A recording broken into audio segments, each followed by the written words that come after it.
What's up, everybody, and welcome down to another episode of Zetro's Talking Vault. I'm your host, Steve Zetro Souza, and as we can see today, we have our old good buddy, Craig Behrhorst here, so that could only mean one thing.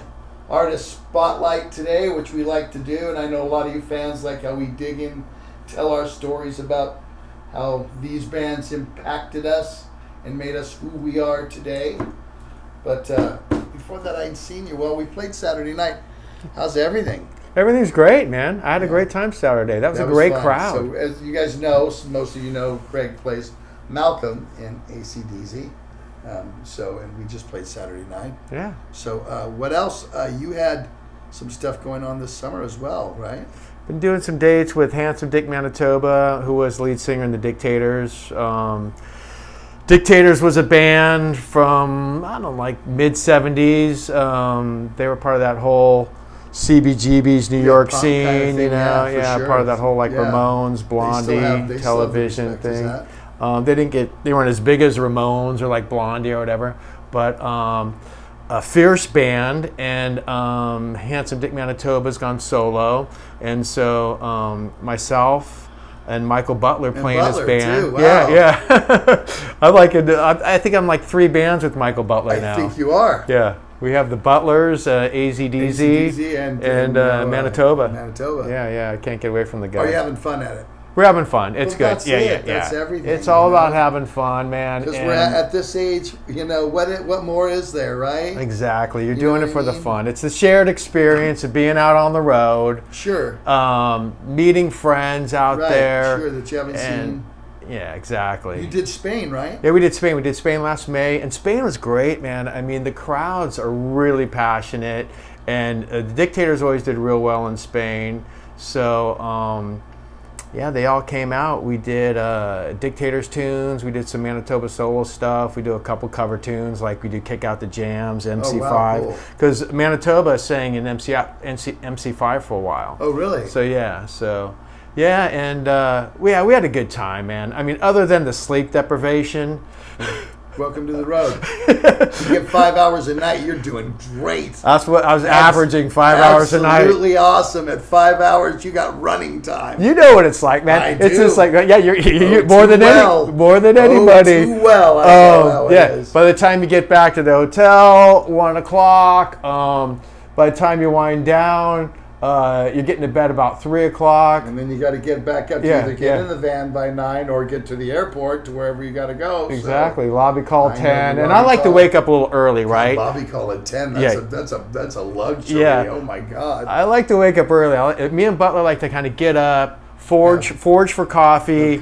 And do a slow burn in the morning. Because they have all the restaurants there, unlike the United States. You get a free breakfast. Anywhere in the world. We're the only country in the world where unless you completely pay for it, Usually England sometimes has they'll have it there, but you have to pay for it. But most other places it seems to be complimentary. South America, it's like a spread, man. Yeah. All right, well, let's get to business. All right, so we always do Artist Spotlight. We've done so many bands in the past. Today, for me especially, this is a big one because these were the guys that segued me into who I am, and that band is Led Zeppelin. Yes, we've been talking about doing this one for a while. I'm glad we're doing it. And just like when we were talking last Saturday, we're getting fired up for this. You're like, yeah, man, that was my band. That was number one. Number one. It was. They were. And I feel the same way. I think anybody that was a teenager, in the 70s. I think Led Zeppelin was like most people's favorite band. I mean, they're just a monster band. I mean, I picked them up really young. My dad was a biker, so he worked on his Harley in the garage listening to FM music. There was quite a difference between FM and AM music back in the day. And I would hear, that's right here, Allman Brothers or Black Sabbath or, James Gang or any outlaw kind of rock and roll, hard rock, Steppenwolf. Yeah. And then that's where I heard Zeppelin. You had a cool dad. Yeah, he was cool. He was just hip. Yeah. He was just in, my dad listened to Creedence. My dad listened to, Love the Rolling Stones, so I was into music and I was into hard stuff, and he liked the harder music. How old was your dad when you were born? I was born in 1964 and he was born in 1937. So that would have made him, 27 when I was born? Yeah, people were having kids young. So my dad was 25 when I was born. Right. So he was listening to Creedence. Of course, he was friends with, Tom Fogerty. Sure. Yeah, exactly. So, but yeah, like listen to the Byrds and stuff like that. There's some Neil Diamond here and there and other stuff. Some Led Zeppelin. He wasn't cranking Black Sabbath. But yeah, we got kind of like, hip to that kind of music from our parents and, and older siblings too, Well, I didn't, my older sibling, I was more the music director. Oh, were you? John, of course, yeah. John was not the He's a sports guy. John's a sports guy. Yeah, right. Hey, you need to make some bets? Call my brother. He'll tell you how to bet football. Yeah. But, your brother's the biggest Raiders fan I know. He still is. Yeah. Believe me. I've got to do his podcast tonight, actually, at 6 o'clock. Oh, gosh. He's got his own podcast, Raider podcast. Oh, of course he does, yeah. So, anyway, but this band was definitely, to me, vocal attack like I'd never heard before. Where'd you first hear? Like, what was there? What song, album? I think I paid attention to it when I'm 6 or 7, but when 4 came out and I heard Stairway to Heaven, and it's really kind of slow. There, it gets through, and then at the end, then it starts getting heavy, and Jimmy starts playing lead guitar, and I'd never heard lead like that before. And then, of course, we all thought, and there's a wino down the road, even though it wasn't.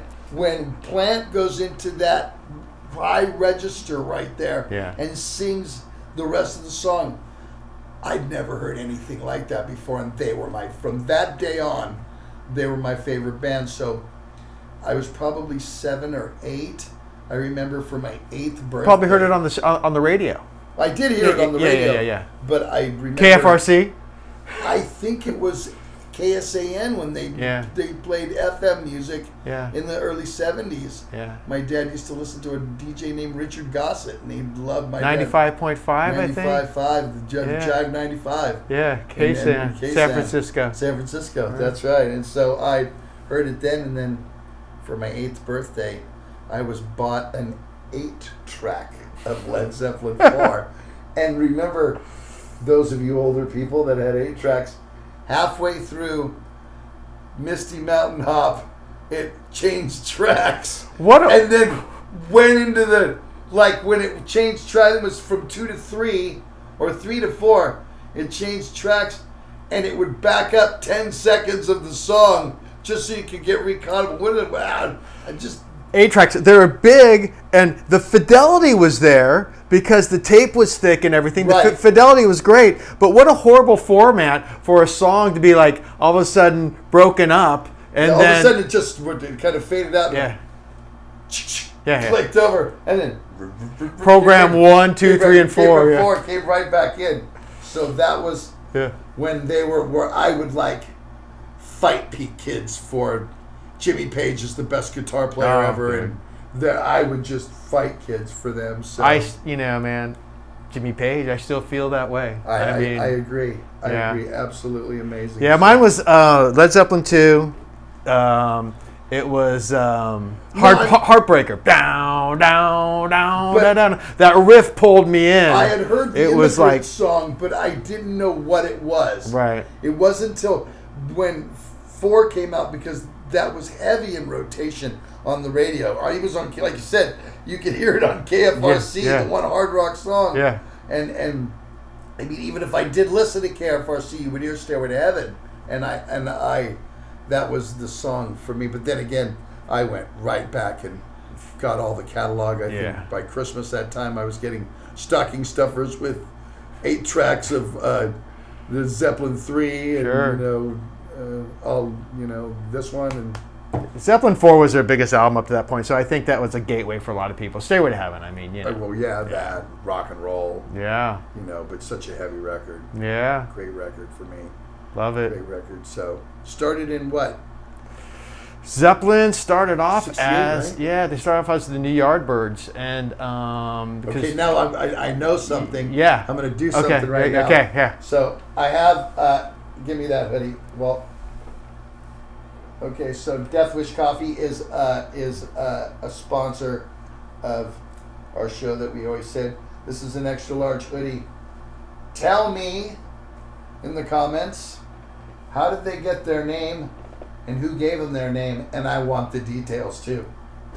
So I'm sure you know. Sure. So that shouldn't be too hard of a one, but you win that whoever wanted to chime in first on that one. I was detecting you were almost gonna cut me off, right? Yeah, because hey. But I was thinking about today. How can I come up with a contest? And I was like, I came right up with that. So, we're both gonna get fired up during this episode. So started out at the New Yardbirds, but you got to tell me how they became that, and then it really didn't take much time after that because Page or Plant and Bonham were friends. Well, the formation of the band, from what I remember or hearing, is that Page was in the New Yardbirds, and then the Yardbirds is kind of defunct. Somehow, as him sort of last man standing, they just sort of gave him the name. But I don't think he could use the Yardbirds, so they called it the New Yardbirds. And so he had to form a band to fulfill some contractual obligation to a Scandinavian tour that they had. So anyway, so he got the band together. He already knew John Paul Jones because from session players. Session guy, right. They did a lot of session work together. And so then they had got hit to, they needed a singer. And so Page had asked Terry Reid to sing for the band. Right. And Terry Reid was a solo artist, great singer, one of the top 5 sort of blues British singers back then. And Terry Reid was like, "No, man, my solo career is going to take off." And so he didn't take the gig. And but Terry Reid says, "Hey, Jimmy, there's a guy named Robert Plant plays in a band called Band of Joy. I think he'd be perfect for the job." So he goes and sees Band of Joy and is knocked out by the singer, but he's knocked out by the drummer too. So because John Bonham was playing in that band. So he got both those guys from Band of Joy, as I remember it, and they got in a room. And wasn't Peter Grant managing Yardbirds as well? And yes, he kind of had to come in with the lead. It started with him and Jimmy as it. You're he was correct. Always at the helm of that. You're correct. Yeah, they were friends, and Peter Grant was managing the New Yardbirds at that point. And so, they had their first rehearsal, and I think they played Train Kept a Rollin' or something like that. And the Yardbirds version of it, and it was just house on fire, man.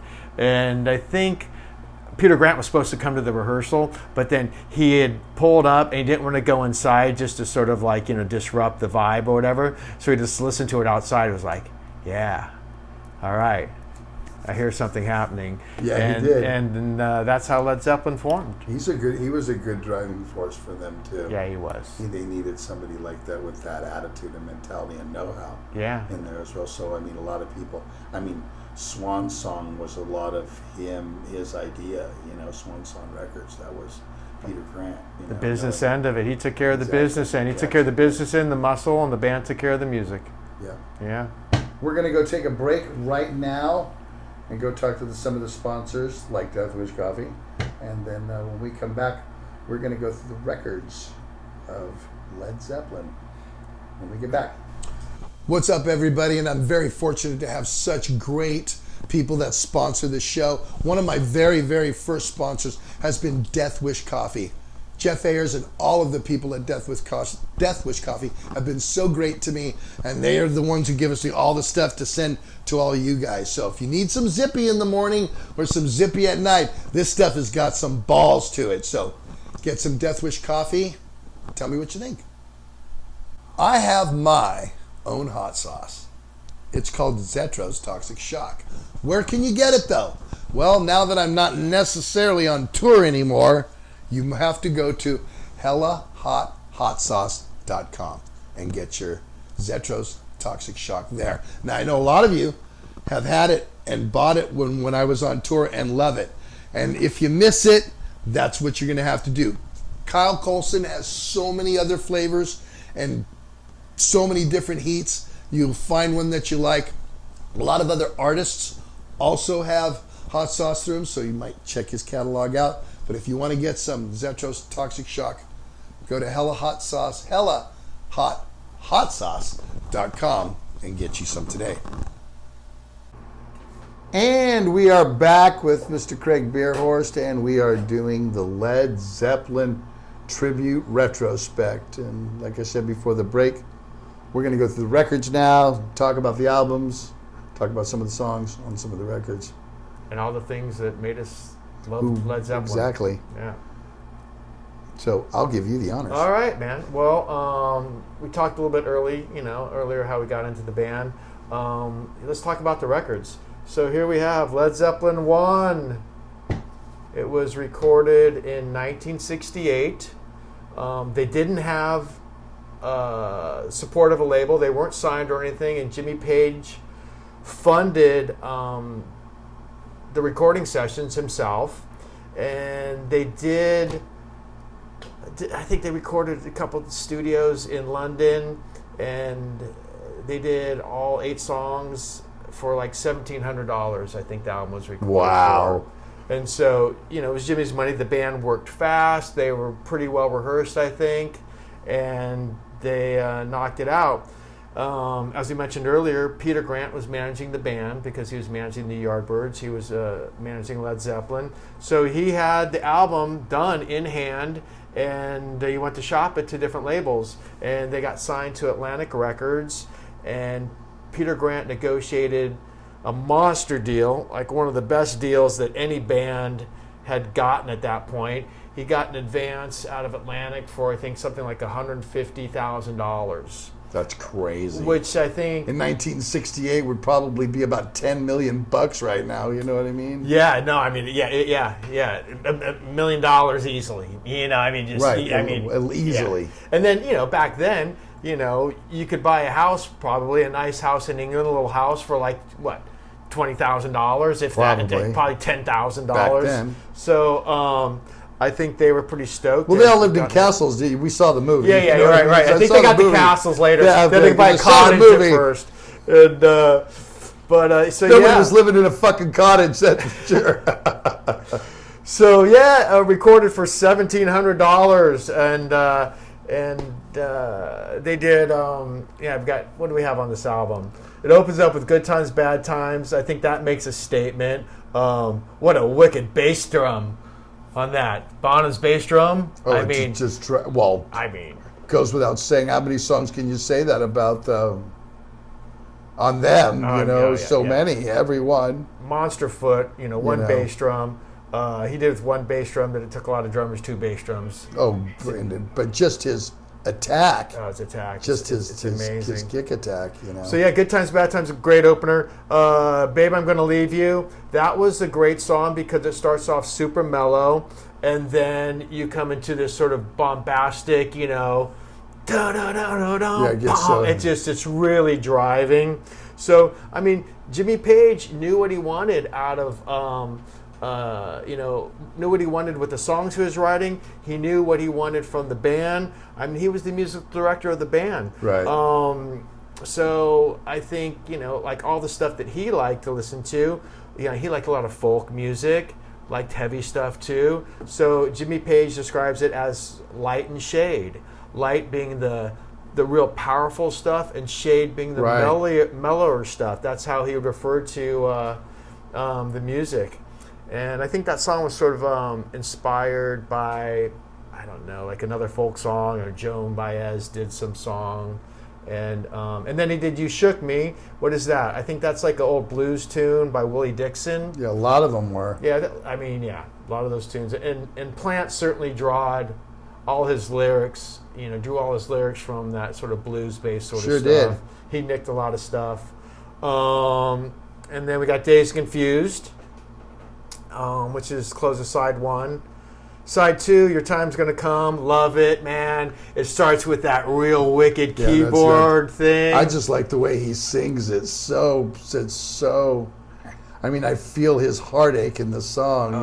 It's great. It's like it's like church organ almost. Yeah, totally. It starts off, and then it sounds just sort of medieval sort of thing, and then it comes into this sort of like real uplifting sort of. So damn heavy. Yeah. But it's very lying, cheating, or thing. It's got this really upbeat thing, All you seem to do. And yeah. Good groove to it. Really good groove. Total blues lyrics, Black Mountainside instrumental, acoustic thing, and then we have "Communication Breakdown," which I think was a lot of people's favorite off of this because it was so heavy. Well, yeah, I mean that's metal. That's metal for 1968. You got and his vocal register is just way up there. Yeah, a lot of people say that was like sort of like a first sound of heavy metal. I think Led Zeppelin and Black Sabbath. Definitely. Really, I mean, Black Sabbath, of course, heavy metal. I mean, right. I think they're the godfathers. Well, they of didn't heavy have metal. anything that like "Fools in the Rain," you know what I mean? Yeah. Sabbath just didn't, Right, exactly. Whatever faction of Sabbath it was, it just didn't, I hear you. But and then we got "I Can't Quit You, Baby." I think that's probably based off another blues tune, and it ends with "How Many More Times," which is just and this Bonham's just a monster. Just killing it. Just a monster on this. The album came out in 1969 in America, I think January 69. It came out 3 months later in March of 69 in England. And they had toured, they went to America right when this album came out. I think maybe even before or whatever. And they played, the Fillmores. They did the whole circuit. Sure. And then they came back to England, and the album hadn't been released yet. And they were trying to explain to their friends, man, our album's released in America. We just went to America and played all these shows, and it was crazy, and everybody loved it. And their friends are like, yeah, right, your album's coming out soon over here. Yeah, everybody's going to, And they were trying to explain, this wild adventure that they had on their first tour Right. Of America that was going to be, of things to come. Well, it was the first start of things to come. Yeah. Definitely. There you have it. And Zeppelin 2. What better way to do it? As I love the first 4 are just 1, 2, 3, and we call it Zeppelin 4, but it's just Led Zeppelin. The untitled record. You know what I mean? But yeah, this is Led Zeppelin 2, and it came out the same year. Yes, it did. Yeah, 69. Yeah. And this album was mostly... Bands did that back in the day, Craig. They didn't wait 5 or 10 years now to put a record out. Seems like the normal tour cycle. That's what they did. All you did, you'd wake up and you'd play together. Yeah. And there's only other distractions were what? What did they have? Maybe, 6 channels on TV or something like that. Here in England, they have 3. Yeah, they had 3. Especially at that time. Yeah, 3 channels. Because they only had 3 on TV. when I started going in the 80s. You had a radio and you had the pub. So so there's no distractions. And this is when bands could collaborate. So this album, a lot of the riffs were written on the road during, while they were promoting Led Zeppelin 1. They were going into different studios while they were touring during 1969. And... they did some of this stuff in New York, other studios. Eddie Kramer engineered this record, who engineered Hendrix. After that, worked with the Stones. He worked with The Who, I think, and different people. But Led Zeppelin 2. A lot of hits on this one, man. This was a lot of people's gateway album, I think. Yeah. And what do we got here? All right. Opens up with Whole Lotta Love. Yeah, and which is like, they're a main staple for their set. If they're going to play, Led Zeppelin's going to play, they're going to play A Whole Lotta Love. They're going to play A Whole Lotta Love. I think that song remained in the set up until the very end. Yeah. What Is and What Should Never Be. Great song. Got some cool slide guitar work.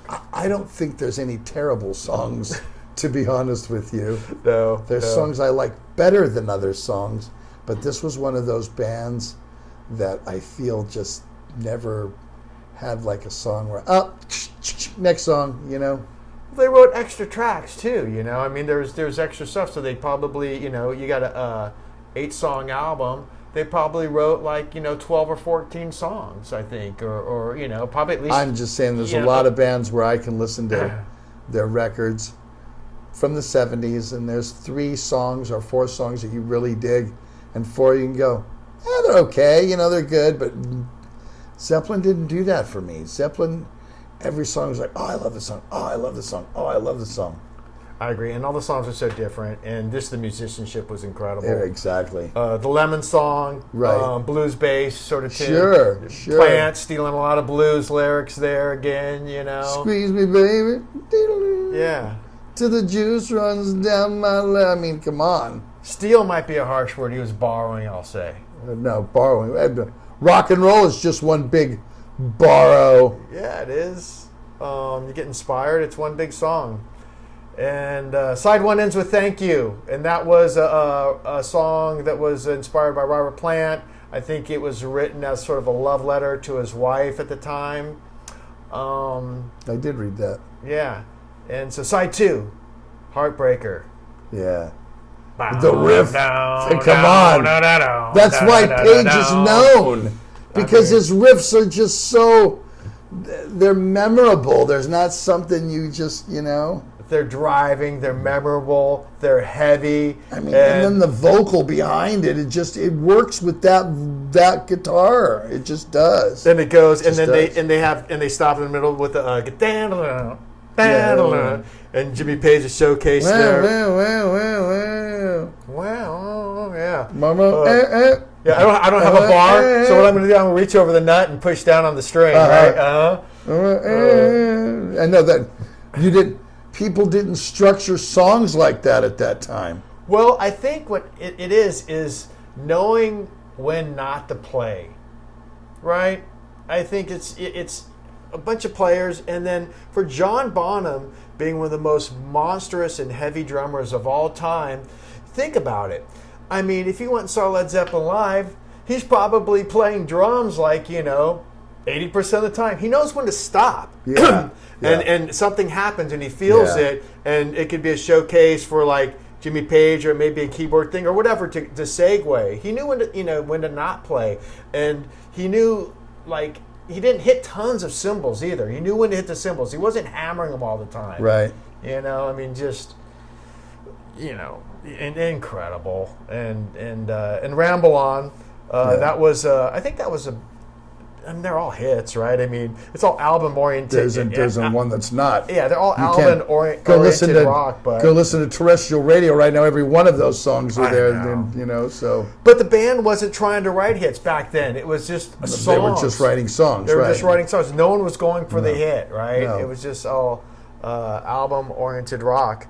And then Ramble On, we got the Hobbit lyrics in there. Yeah, totally. Hey, some of that stuff was part of it, what I mean? It was fantasy and stuff. I mean, they Hobbity. wrote about, all sorts of stuff.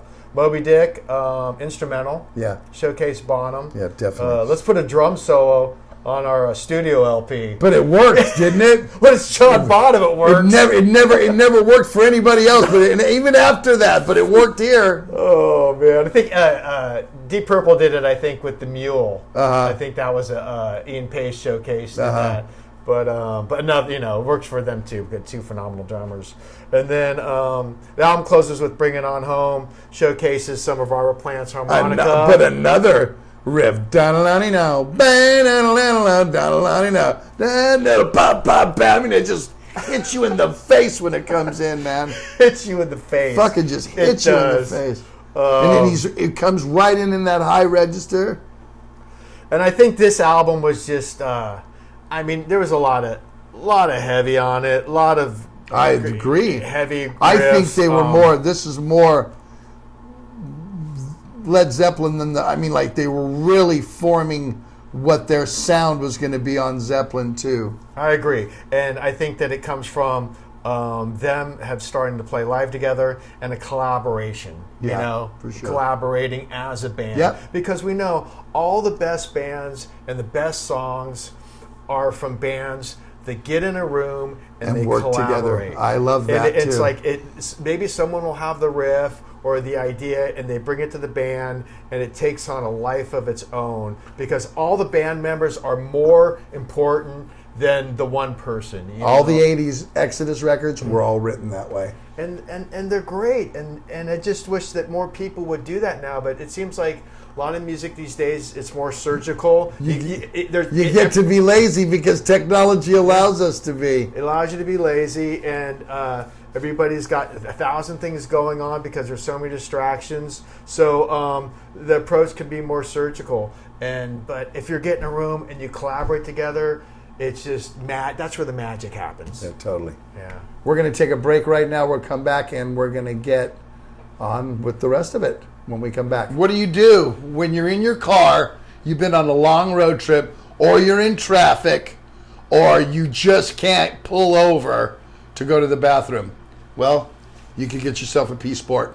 This is made for us guys that are in the cars. You don't have to use a fucking Gatorade bottle anymore. All you have to do is get yourself one of these. And it's sanitary. You can put your little willy right in the top, pee in it. It'll hold up to 24 ounces of your piss. So if you're one of those truckers on the road, that has to pull over, or you have to go to the bathroom a lot on the road, nothing better than go get yourself a P-Sport.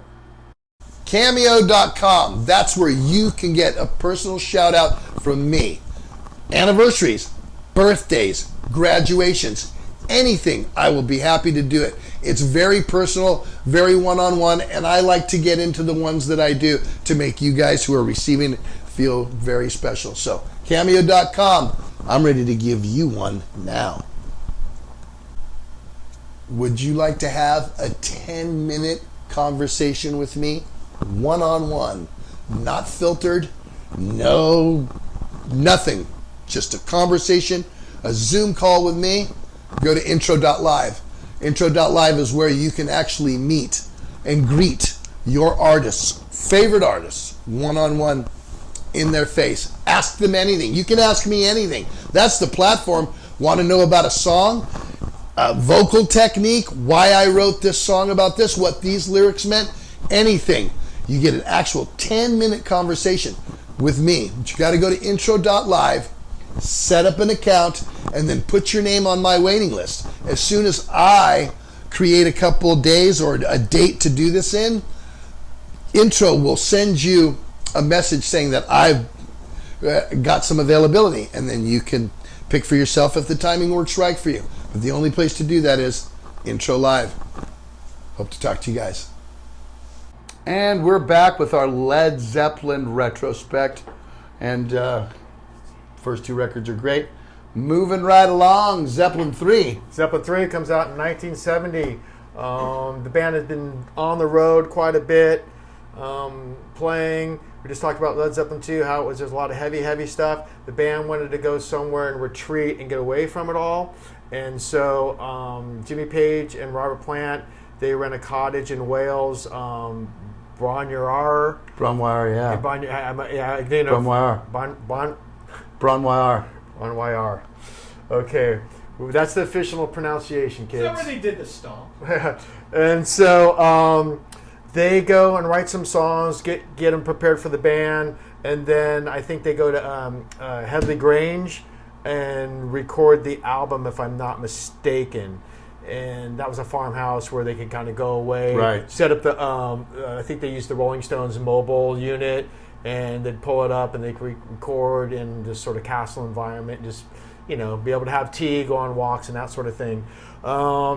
Let's see, let's talk about a few tracks on this album. It opens up with Immigrant Song. Yeah, which is, heavy as hell. Punishing. Just, for the 1970, think about it. Come on. It's just driving force, Viking lyrics. It's just, pretty incredible. Then a lot of the album has a lot of acoustic stuff on it, man. And from Jimmy and Robert's writing sessions there at the cottage. Friends, Celebration Day, Since I've Been Loving You. That was a staple in the set list. Bluesy, just very very emotional song. He does in the song is just killer at the end. It's just the emotion of the guitar, just all the instruments and the vocals is great. And so side 2 opens up with Gallows Pole. I love that. That's one of my favorite acoustic kind of vibey tracks off this record.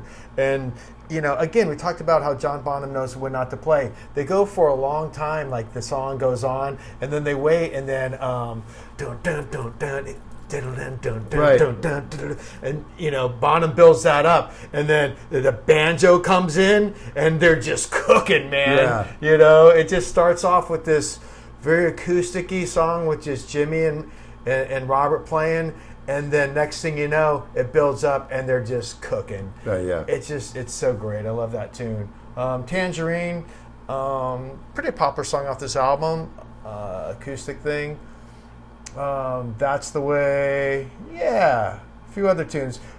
We'd be here all day if we talked about every tune. Yep, we would be. But anyway, this album comes out, and the critics go, hey, what's happened to these guys, man? Have they lost their edge? I mean, listen to them. They're a folk band. They're playing all this acoustic music, right? And so this album doesn't get very good reviews, right? We're in pop culture. People are like, they want to hear, like, the new, hip and happening stuff coming out, and these guys are like writing acoustic stuff at this point, right? And so they get slagged by the critics a bit by this album, and whether it bothers them or not. I would say, of all the Led Zeppelin fans that I know, and you could say that through the Outdoor, this is probably the least favorite of them, because the next two we're going to come to, you know what I mean? They kind of hit it out of the. You forget it makes you forget about this. Even though I love this album, and most Zeppelin people, and there's fan people I've talked to said this is their favorite album. Sure. You know what I mean? And that's what's great about music fans is you get something different from everybody. But and Jimmy Page is giving you something different. I think he knew what he was doing. He knew he was doing what he wanted. And when you do what you want, it comes across honest, right? Sure. And so he wanted that vibe, and that's what they did. So the next album comes out, and this album comes out in 70, I think? 72, right? I believe it's 72. Probably, yeah. Because I got it. Took a break. Because I got it when I was 8, and I turned 8 in 72, so I know it was 72. You're right, because Zeppelin 3 came out in 70. They took I think a year or so, or a couple of years before this came out. So anyway, this album gets released, I think, in 70. So since they had all those bad reviews and sort of that stuff, that slagging from the press, that they said the next album, what we're going to do is we're not going to put a thing on it. We're not going to have Led Zeppelin on it. We're not going to have a catalog number on it. We're not going to have the name of the band on the spine of the record. We're not going to have the name of the band anywhere. Right. And so you open it up. Here's a sleeve. There's some lyrics to Stairway to Heaven. On the other side, they use the symbols, the 4 symbols, to represent the band. And so I think that Jimmy was kind of that was a poke at the press, saying, "Well, hey, we're going to put out an album," and because they didn't have the internet back then, telling people, prepping them that this was going to happen. And so if you went in the store, you just bought the record or whatever. So Atlantic threw a fit, though. They were like, "What do you mean? We have to at least have a catalog number on this on the record," and they went, "Nope, we don't want any of that stuff." So Atlantic Records gave Led Zeppelin complete artistic control over their career, man. And I think Peter Grant really lobbied for that as well. So, I God. mean, man. The biggest, if not one of the biggest rock records to ever live on this planet ever. It was in the top 200 for how many years? Isn't it still there? I don't know. It was... It's probably their biggest selling album, I would say. Right? But I mean, it was in like Pink Floyd. It was in the top 200 forever. You know, when they went out for record sales. You know, pretty. In some ways, you can think about it as I don't go back to this one as much because in some ways, I hate to use the word overplayed, but you've heard Black Dog how many times? I agree. I don't listen to Zeppelin 4 anymore. I'm again, when we get to the record, I'll talk about it, but I don't. This is one that I probably don't. Haven't listened to Led Zeppelin. Put in 4. You know what I mean? Right. I don't. It's part of your DNA. Maybe. Probably because I like I said, I played the shit out of it. 6th, 7th grade, it probably stayed on the turntable for weeks. I mean, I think for years once I got it, but all great hits on the record as far as I'm concerned. Opening track. When the levee breaks that's to me the drums. Boom, kill, boom, boom, kill, boom, kill, boom, boom, kill. Wow, wow, wow.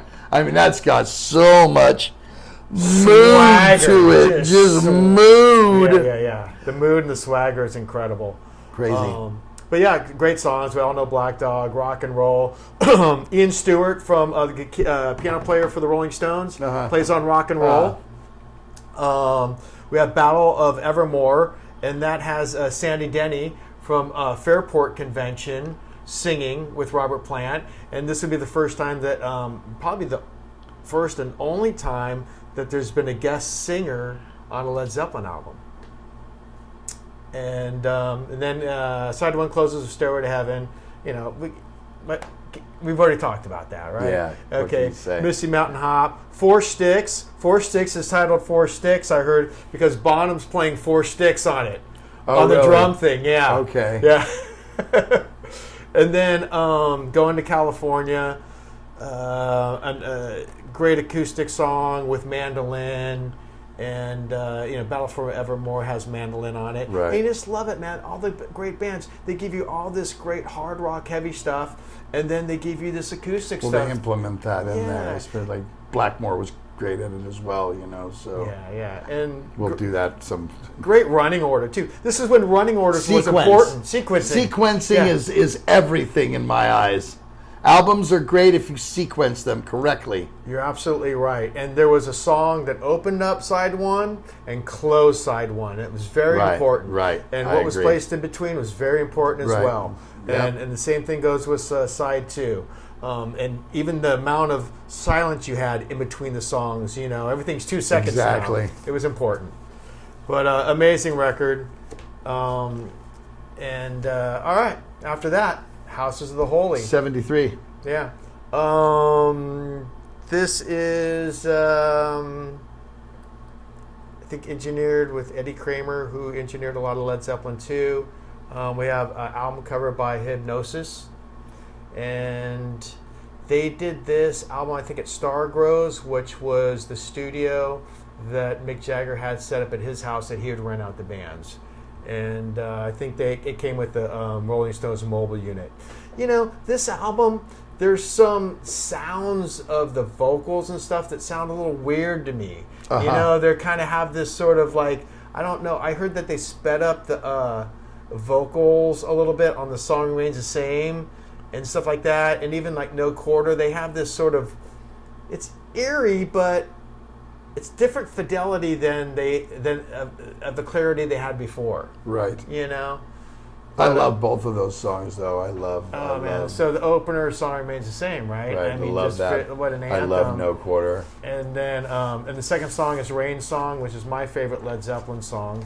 And this is pretty beat to shit here, isn't it? You can tell. Probably an original. Yeah, right. Open Hills and Far Away. That had a nice balance. I love the guitar in that. Great balance, of acoustic and just sort of hard hitting stuff. The Crunch, not my favorite song, but I think it was this funky thing inspired by John Bonham. Yeah. James Brown. Yeah. He was probably doing that James Brown exactly. beat, right? And so that's where that Plant came like from. that stuff too. Oh yeah, I think they all did, man. Side 2, Dancing Days, great opener. You hear that on that's the mainstay anywhere. You always hear that. Yeah, No Quarter, which I think was kind of written during the sessions for Zeppelin 4 around that time, but ended up making it on this album. John Paul Jones' signature song. Damn. He just kills it. It's amazing. I mean, when they do that live on Song Remains the Same, it's incredible. And The Ocean. Yeah, 1973. Houses of the Holy. Now, we don't have it here in front of us, but in between on this record is when they did the movie, Song Remains the Same. That was on Houses of the Holy tour. Yeah, that was Houses of the Holy tour where they played Madison Square Garden. I think they played. Yeah, because he even says in between last time we see him, we managed to get an album out called Houses of the Holy, and that's when they did this. So we don't have that record here, but to me, if not the greatest live record ever. Oh, it's incredible. It's up there crashing with 1 and 2. You know what I mean? We're going to visit it. Very, very much so. Very much so. We'll visit it briefly. I know it's a live album, so we'll visit it briefly. Physical Graffiti comes out in 1975. Right. And the band held up at Headley Grange. Again, lived there, wrote. I think that this... But didn't Page and Plant, they went to India, or that's where they kind of... Didn't they live in Bangladesh for like 6 months? That's kind of where they got all the total, sounds, a lot of the different sounds that they got. Sort of inspiration for Kashmir and stuff like that. Because it was a 2-year break between Houses of the Holy and Physical Graffiti. Yeah, correct. So they went and spent some time checking out world music, man. Checking out that kind of, so I think that's where the song actually Kashmir comes from, Yeah, from being there. Yes. Being influenced. Totally. It's pretty incredible. This is my favorite Led Zeppelin album. Is it? It is. I think the band is just collaborating so well. And a double record, in this. That's crazy. Well, they had enough material. They went in coming up with 8 songs for a record. And I think there were longer songs on there. In My Time of Dying, In the Light were songs that were long. So they took a lot of time up on the vinyl. So I think they had 8 songs. It was taking up almost 3 sides of a record. So they go, okay, we'll put out a double record. So they took some songs from previous sessions, from Led Zeppelin 4, House of the Holy, and they put them on this record. So that's how it ended up. Great record. I love it. I don't kick that one. That's how it ended up as a... I won't kick that one out of bed at all. Oh, that's so great. Okay, what are a few highlight tracks for you? What they did, well, obviously Kashmir is the Down by the Seaside, to me, is one of my favorites on this record. Even mine too, for sure. But 10 Years Gone is one of my 10 Years favorite. Gone. That might be my... way he sings it in that. So incredible record. Incredible. Yeah, definitely. Custard Pie. Love Custard Pie. Oh, that's great. And Trampled Underfoot. Yeah, it's kind of about the car. Yeah, it's not singing about his car. Yeah. The album. You know where this building is? No. This is in the Lower East Side, on St. Mark's Place Street. Really? Yeah. Lower East Side of New York. Yeah. You can walk by and check it out. It looks just like this. Well, cool. I never even knew that. So next time you're in the Lower East Side, which happens from time to time, check it out. Okay, moving along. My favorite, to me, this next one. Presents. Yes, and we have the object. Yes, we do. The object. You have the object. You brought it. Uh-huh. There it is. So this album comes out, I think it's recorded around 75. Yeah, released in 76. Yeah, 76. before this album, Robert Plant has the car accident in Greece. Right, in Greece, right. So he is recuperating, I think, in a couple different places. I think he's in Malibu, he's in Los Angeles. Jimmy Page comes to California to write with Plant, and some of these songs get written, just the two of them, kind of get some stuff together to bring to the band later. So they're not like fully collaborating together. A lot of the songs came from just Robert and Jimmy writing, and they go to Munich to record it. They want to get it out quick, so they book some time before the Stones have the same studio book, because they're going to be going in to record the Black and Blue album. And so this album has to get done fast, because they only could buy like maybe 2 extra days. They call the Stones up, hey man, we're running late on recording the album. Can we buy an extra week from you? And I think they're like, we'll give you 2 days. Wow, and so that's how it is. So they have to kind of steamroll through this. And so this album was recorded and mixed, I think, within like 2 weeks or something. Yeah. I'm pretty quick. And so yeah, the opening track. Oh man, my favorite song, Achilles' Last Stand. I mean, it's like 8 minutes in Bonzo. Just listen. He does these cymbal combinations. They go all the way through the song, and the one he does at the end is so long. It's a monster. It's crazy. And I think there's Page had, I think there's like six or 9 guitar tracks on it. And I think Jimmy was a pioneer in the early days of laying guitars with different tones, different guitars, and all sorts of stuff. And not like, okay, we have a guitar tone and we're going to use that guitar tone on the whole album. No, we're going to use different guitar tones on one song and throughout the album. Yeah. And I think that's what made Led Zeppelin their sound so great, Nobody's fault but mine on this as well. And that would be in the set, They'd play that one live. I think the closing track, T for One, kind of a bluesy number. Yeah. Kind of drawing from the Since I've Been Loving You vibe a little bit. A great album, totally guitar driven. This album, Jimmy Page himself had huge influence over. Yeah, my favorite. Presence is my favorite. That's great. It's a great album. And then, so this would be, this would kind of be closing out their, the band's career a little kind of, because there's one more. But I saw this tour at the Oakland Coliseum, July 23rd, 1977. My older sister took me to see Led Zeppelin. It was Judas Priest, Rick Derringer, and Led Zeppelin. And I saw that show. And I'd already been to hit like Zeppelin. Day in the Green, there it is right there. Yeah, this is a photo from Day in the Green that my friend Dennis Callahan took. And this is from the second day, because the first day he wore the dragon suit, and the second day he wore this sort of poppy suit thing that he had going on. And this is when heroin starts coming in the picture. Yes, yes. But nonetheless, Jimmy is still delivering. So then after this, the live album gets released the same year, 1976. Right. And along with the movie.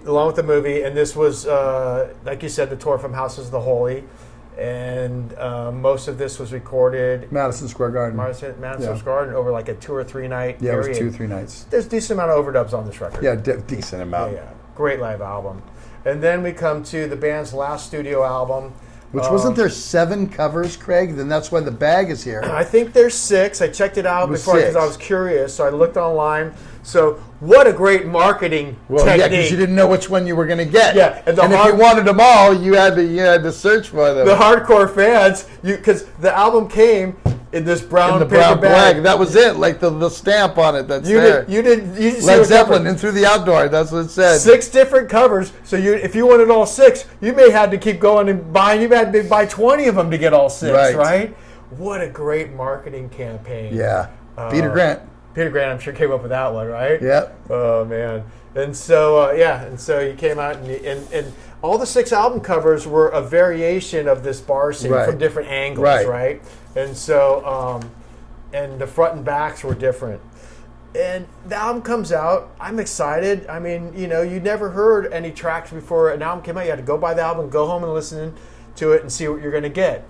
It was an album that was sort of, I think of as like adult Led Zeppelin in a way. That's a good analogy because it kind of was to me too. I was like, and you've seen the picture of them, and they're in the field, and two of them got ties on, and I was like, what happened to my dirty Led Zeppelin? You know what I mean? That's what happened to my dragon suit? Yeah, exactly. Jimmy Page is wearing khakis and a button-up shirt. The open shirt of Robert Plant with the air chest. They've grown up now. They've grown up. And Jimmy's so skinny in that picture. Anyway, I wonder what he was up to. Yeah, right. Well, he's on a diet. Late 70s, and through Jimmy's, heroin addiction and John Bonham's, alcoholism, they are kind of a little bit out of the picture. There's writing sessions, rehearsals are scheduled, and those guys would come in late or sometimes not come in at all, I heard. And John Paul Jones had just gotten his new Yamaha synth and fully inspired, writing songs, Robert Plant's totally into it. And Jimmy and Bonzo recorded at night, and Paul Jones and Plant they were two different shifts with them by that time. That's what happens with the downfall of bands. You're not getting the whole band together, collaborating, and people are coming in separately. And downfall of bands, I wouldn't know anything about that.